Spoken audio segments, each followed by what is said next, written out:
Hari ini kita ingin beri fokus kepada kos sara hidup rakyat. Untuk itu kita bersama dengan Dr. Madeline Berma, penganalisis ekonomi yang bersama dengan kita di video call pada pagi ini. Hello doktor. Hello. Apa khabar? Ya. Baik. Sihat. Terima kasih. Doktor, Okey. terima kasih kerana sudi bersama dengan kami. Mungkin sebagai pengenalannya doktor, Belanjawan 2021. Tadi pun kita dah tontonkan tentang kepayahan rakyat yang berada pada ketika ini. Dan ini menurut Tengku Datuk Seri Zafrul, ini adalah belanjawan the most important budget kepada rakyat Malaysia. Jadi adakah fokus utamanya lebih kepada ingin membantu rakyat ataupun kelangsungan Malaysia untuk menjana ekonomi supaya kita ni terus survival sebagai sebuah negara, doktor? Pandangan doktor, silakan. Okey, terima kasih kerana sudi menjemput saya untuk berkongsi pandangan. Kita ni hanya, saya seperti ramai juga rakyat Malaysia macam nujum Pak Belalang aja mengharapkan cuma membayangkan bajet 2021 sebab ini antara dokumen yang kata orang very tightly kept. So kita tak really, kita ramai daripada kita tak tahu. Cuma mungkin Yang Amat Berhormat Perdana Menteri dan juga Menteri yang tahu. Okay. Bagi saya ada Tengku Zafrul ataupun Yang Berhormat Menteri ada menggambarkan 4 perkara yang akan diberi keutamaan dalam bajet 2021. Nombor 1 memang yang akan diutamakan ialah apa dikatakan kelangsungan hidup ataupun kesejahteraan rakyat. Memang itu prioriti utama dalam bajet 2021. Nombor 2 ialah pemulihan ekonomi. Sebab kita sedia maklum bahawa ini seperti yang disebutkan tadi bahawa bajet 2021 ini satu yang memang luar biasa. Sebab kita tidak pernah mengalami pandemik COVID. Jadi ini satu bajet yang mana kita lihat adanya usaha ke arah memulihkan ekonomi. Nah, itu dua tu bertujuan untuk melandaikan kelok pandemik. Okay, nombor 1. Yang kedua ialah untuk melandaikan kelok kemuncupan ekonomi. So kita ada 2 kelok yang perlu kita landaikan. So maknanya bajet 2021 saya bayangkan ia akan memberi tumpuan pada 2 ini. So 2 lagi yang lain ialah itu, satu lagi ialah nombor 3 itu kelestarian. Kelestarian ekonomi, kelestarian kelangsungan bisnes dan sebagainya.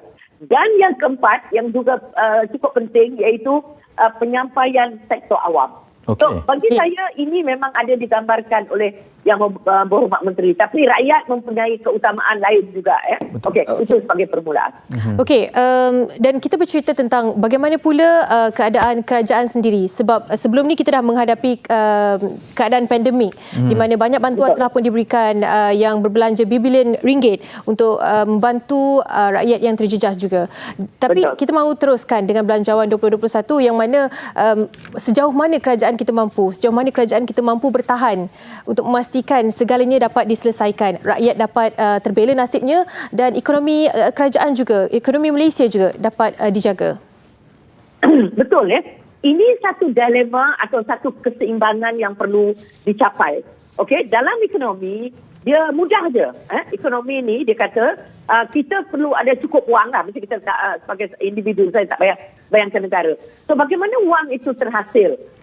Kita contoh wang yang ada perlu datang daripada hasil daripada perbelanjaan dan permintaan kita tu kena seimbang. Tapi dalam keadaan semasa kita lihat ini yang orang ekonomi gelar sebagai defisit fiskal, iaitu perbelanjaan besar melebihi perbelanjaan melebihi apa yang duit yang ada ataupun apa yang kita kata hasil melebihi apa yang akan dibelanjakan.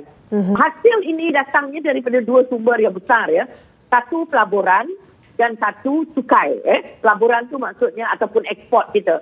So jadi maknanya pelaburan kita sekarang kita memang menghadapi masalah daripada pelaburan luar. Tetapi kita masih ada pelabur-pelabur dalam negara kita. So ini sangat penting pelaburan dalam negara. Jadi di situ sumber pendapatan. Yang kedua, nilai ekspor kita.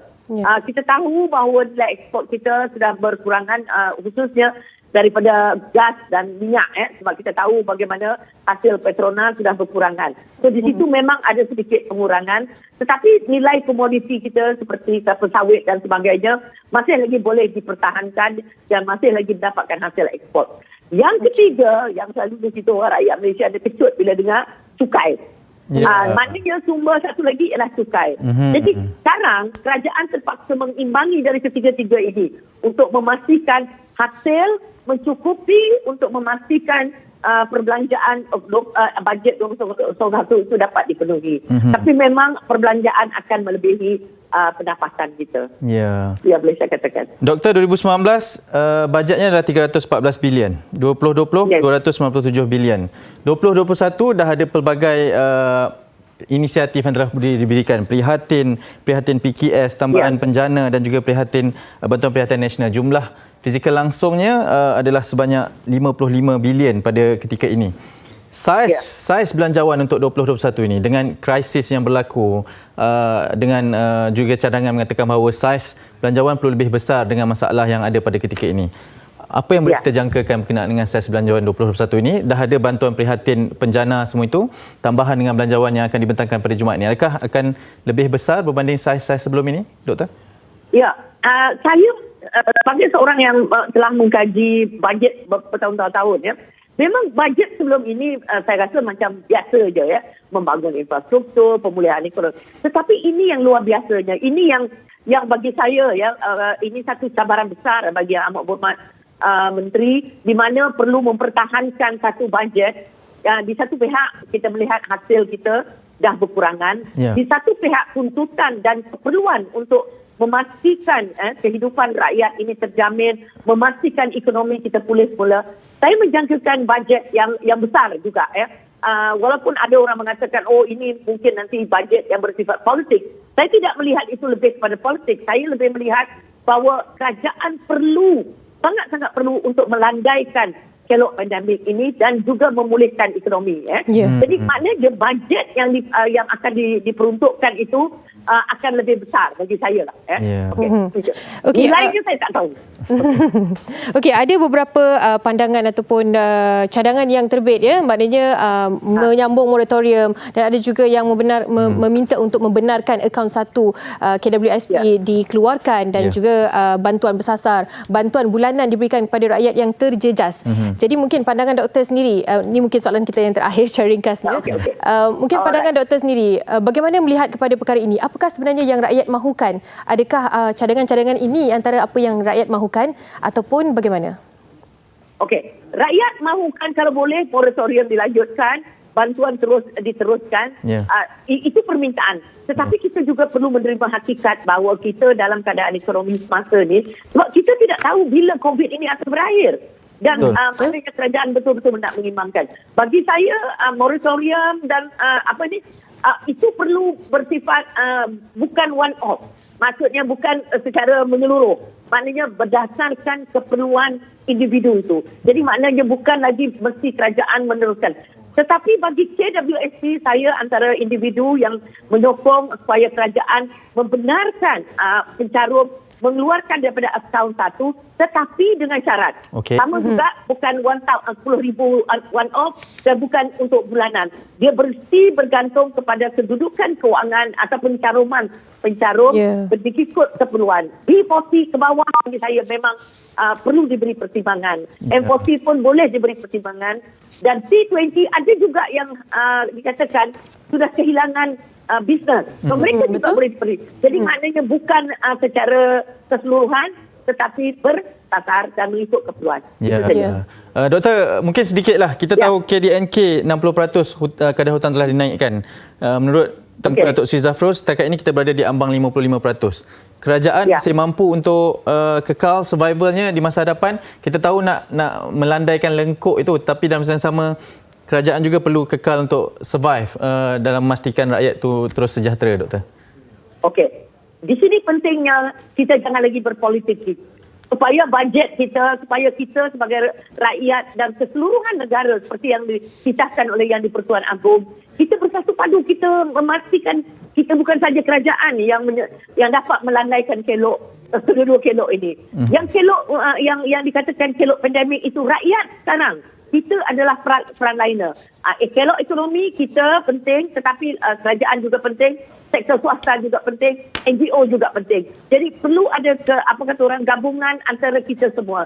So dia bukan tanggungjawab kerajaan semata-mata. Bagi saya ini adalah tanggungjawab kita bersama sebagai rakyat Malaysia. Ya.